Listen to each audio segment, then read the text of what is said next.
Hello Gemini, Sun, Moon and Rising. This is your love life reading for the second half of November. I'm using a different format this time for the readings. There is an explanation in the description if you'd like to know what that is. But for now, let's get on with your reading. First card that comes up is an amazingly wonderful card. It's the Nine of Cups. Nine of Cups, also known as the Wish card. If you have a question about your love life, then this card would be a resounding yes. It's happiness, it's joy, it's receiving what your heart desires. Now, as much as I would love to, I'm not saying that Geminis, every single one of you, are going to get exactly what you want. Some of you will, some of you are going to. But this is more about right now, you may be laser focused on what it is that makes you happy. What it is that makes your heart sing. What is it that pushes you and is going to help you grow, bring you that happiness and that joy that all of us deserve in our life. So there's very much a sense of, it's about cups and it's emotions, but some of you may be getting very real about your own happiness of fulfillment. Wanting to feel fulfilled at this time, it's crucial to you. And there's going to be people listening to this and thinking, yeah, well, everyone wants to be happy. But think about it. Think about it on a day-to-day basis. How many people actually stop and think, oh, I'm going to do this, it makes me happy? Very few people do. It's usually about, oh, I need to do this, and oh my God, I don't have this. And it's always, a lot of people spend a lot of time thinking about what they're lacking in their lives, the problems that they have. This is the reverse of that.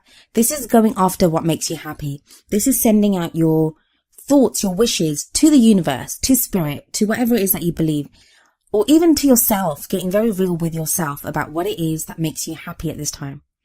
The card that comes up as the central issue, or what is at the heart of your love life at this time, is the Empress. Now, for some of you, that's going to indicate you, or it may indicate someone that you're involved with. The Empress she's very nurturing, very loving, very caring. She's very capable. She's very good with people, and she takes care of a lot of people as well. If this is you, it may be that's your energy. This may be your energy for some of you, it's going to be your energy as a parent, because she is like the mother card. She gives birth to ideas, and she can indicate pregnancy as well. So there may be, for some of you, pregnancy that's affecting your love life right now. But overall, I'm not getting that. I'm getting that this is more for those of you that either you yourself have been feeling like this, or you know someone that's like this. As it is at the heart, and it may be like a problem within your love life. It may be that some of you are dealing with codependency, because we can give and give and give of ourselves, but not receive back. What are you not receiving back? If you're taking care of someone, or you'll be looking after your partner, or just people in general, are you being taken care of? Or not even by other people. Like, we don't always need to be taken care of by other people. Are you taking care of your own needs? Are you looking after yourself? Are you giving yourself the same love and compassion that you offer to other people? The card that comes up as the past energy is Judgment. A lot of you Geminis have gone through so much transformation, especially maybe from the beginning of November. I'm doing this reading at the beginning of November.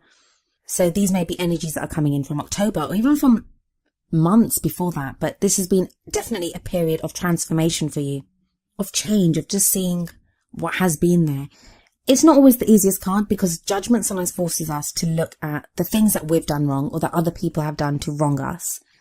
And it's about forgiving and just drawing a line under things and moving forward. This can sometimes indicate maybe people that have come back into our lives, or just old problems and issues that crop up and that we're now forced to deal with. But you've done this, and those things have transformed you. There's always an angel depicted in these cards, and that represents protection and guidance. So there is protection there is guidance there, and you've felt strong enough to change and to move forward. But for whatever reason, right now we have the Eight of Swords. So even though you've been going through this time of change and transformation, you now feel stuck. You now feel this Eight of Swords energy. And Eight of Swords is not seeing a way out, not knowing what changes to make next. Sometimes it can be just having plateaued, like where we've gone through an intense time of change. Now that change seems to have ceased, and we don't know what else to do. The Eight of Swords says that there is a way out. There are changes that can be made. There may not be big changes like you want, but there will be small changes that you can make. For some of you, I'm getting this is like being paralyzed by fear. You're afraid. That's kind of what's paralyzing you, what's making you not feel able to move. It is frightening. Look at her. She has like swords pointing straight at her head. That is frightening. But the point is that she doesn't know she may not even know that those are there. She may not know the dangers. Like some of you may not even know the exact nature of your problems because you're not seeing what's there because you're so confined within your own struggles. So the Eight of Swords tells you that you can free yourself. You can go forward. There is a way out of this and there is change possible. And there is an energy of change coming up for you. More swords though. Swords are like, they can be difficult because the Five of Swords especially talks about conflict. It can be conflict. It can be having to defend yourself. It can be having to fight for something. Now the Five of Swords doesn't always show defeat. Like even though it can show a horrible battle and someone does get defeated and maybe you won't be successful in this. But a lot of times when this card comes up, what I tell people is, if you're fighting for something, keep everything above board. Like don't resort to dirty tactics or, trying to manipulate to get your way. So that's the first thing, like try to keep everything above board. But the other message is pick your battles wisely. Think very carefully about this thing that you're going to fight for or you're moving forward with. Is it worth it? Because it may end up costing you a lot more, making the victory, any kind of victory that you get out of it, an empty victory. So it may cost you mentally, emotionally, psychologically, like it may cost you more than you're willing to give up. So at the end, you may technically win or technically get what you want, but it will be empty. You won't have that feeling of having succeeded. With the Eight of Swords and the Five of Swords, I think very much this is influenced by the Nine of Cups. And that seems like a very strange thing to say, if you know how wonderful the Nine of Cups is. But the Nine of Cups can be too much of a good thing as well. It's when you receive everything that the heart desires, sometimes it can make us greedy. It can be too much for us. So when you get a taste of that, everything that you want, maybe that's what's making you fight so hard for it, that, you're fighting this battle that you shouldn't maybe you need to just like let it go and just take a step back from it. But because you've had that taste of it and because you want it so bad, you can be like fighting for something that maybe is not worth fighting for. The other thing, why you might be feeling stuck right now is it's that frustration of knowing exactly what you want. And I think for the longest time, Gemini, you've not known what you wanted.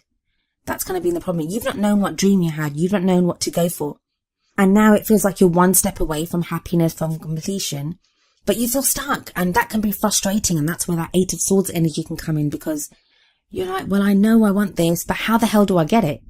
So that can be what's causing you to feel stuck as well, because you're just frustrated. You don't know which path to take forward.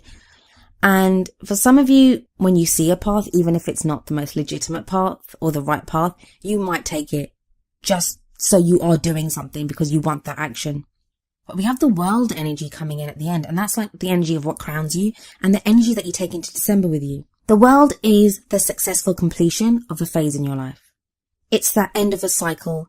We've done everything that we could do. Now it's time for the rewards, or to receive the credit or the acclaim or whatever it is that we need. It tells you that very soon a new cycle will begin. But for now, like, just enjoy what you've achieved. Enjoy what you've achieved from the cycle that you've just completed. I sometimes find with this card that there is that sense of, not like the death card where we're grieving for something, but there can be that slight, oh my God, that this has ended. Because you've been in that for so long. You've been in those patterns or completing that chapter of your life for so long that we kind of miss it. We think, that I liked it here, that even if it was hard, even if it was a struggle, that I now have what I want. But this card does tell you that where one door closes, another door opens. So some of you may be feeling like you're in that in-between phase. But I think a lot of you haven't quite reached this point yet. You're kind of still a step away from completion. But it is a good card. Like, don't be afraid of endings. Don't think that it's a horrible ending that's coming. I'm not saying that if you're in a relationship, that your relationship will end, or that's not what the World card says. It doesn't say that. It just says it's a completion of that phase. So maybe if you're trying to learn something, that learning is now complete. You come to the end of that. If you've been in a pattern or trying to deal with a problem in your love life, that problem will now be completed. It is actually a very strong card. And I do love the World card. I do love it. Because after the World in the Tarot, in the Major Arcana, we have the Fool. And that's the new beginning, a new journey. Everything begins fresh and new. But I do feel that for a lot of you, the World, if you have a look here, it's right underneath Judgment. So it's like that transformation, whatever has transformed you. Look at it this way. The Judgment card is is the learning that you had. You were changed, you were shown something, you were taught a lesson, and you learned a different aspect of yourself or how to be in your love life. And I feel like the 8 of Swords and the 5 of Swords are like the test that's come from that. Like, have you really learned this lesson? How are you dealing with this situation? Are you resorting back to old patterns, or are you going forward? Are you fighting for what you want? Are you being the empress? Are you just letting things go? Are you looking for someone to look after you? Are you looking after other people? I think this period now is all about you analysing. And Geminis, we know how much you love to analyse. You have those lightning quick brains, and you may be now trying to figure out, well, how does this kind of work with what I've learned about myself and how I've changed? How does this work with what I want, with the 9 of Cups, with my wishes, the things that I want fulfilled in my life? And I kind of feel like this end hurdle, or once you kind of deal with this tangled mess that's going on, that's going to be that sense of completion. When you reach that point, you'll be so happy that you so proud of yourself that you went through it and did it, and then you'll be able to move on to something new. An interesting card that you got for your Oracle card from the Romance Angels deck, and that is Passion. The card says, allow your heart and soul to sing with joy. That's very much the 9 of Cups energy. And that passion, it doesn't have to just be for our love lives. It can be a passion for a hobby that we're interested in, work, like all areas of our life. When we fix one area, it kind of spills over into other areas. So you may have that passion now. Maybe a lot of you lacked any kind of passion. Like, you didn't know what you wanted. You didn't know where you wanted to go. You didn't know what direction to move in.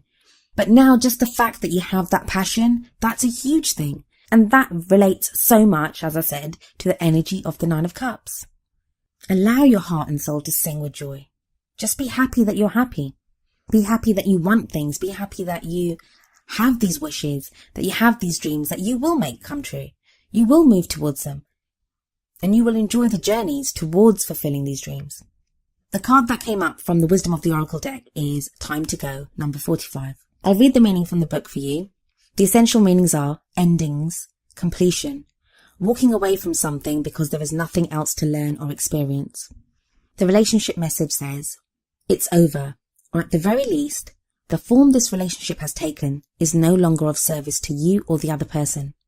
This is a time of letting go, of knowing that the journey has come to its conclusion. That doesn't mean anything is lost. Although this card could speak to a breakup, drifting apart, or the end of a soul contract, it is more about a release than destruction. Remember the saying, if you love something, let it go. If it comes back, it's yours. If not, it never was. Endings are always a sign of new beginnings. If you want something deeper, walk away.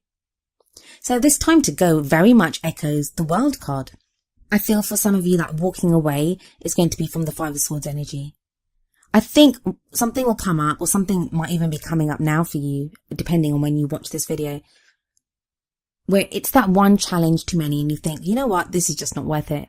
I don't want to do this anymore. For some of you, that's going to be in a relationship. Some of you will be walking away from people. For others of you, it'll just be a way of thinking, a way of doing things. I know it doesn't sound like it. It's actually a really good reading. Like, you have the 9 of Cups coming at the beginning and then the World at the end, and that time to go. And what's the point of us doing anything? We want to get to a point of completion. We want to begin. We want new experiences. We want to be fulfilled. And that's kind of the promise that's in the World, or the time to go. We're here to learn as much as we can, to gain as much knowledge, to grow as people. And this growth cycle, or this, whatever you've been trying to learn, you've learned it. You've grown. It's time to move on to something new. It's time to go to a new lesson.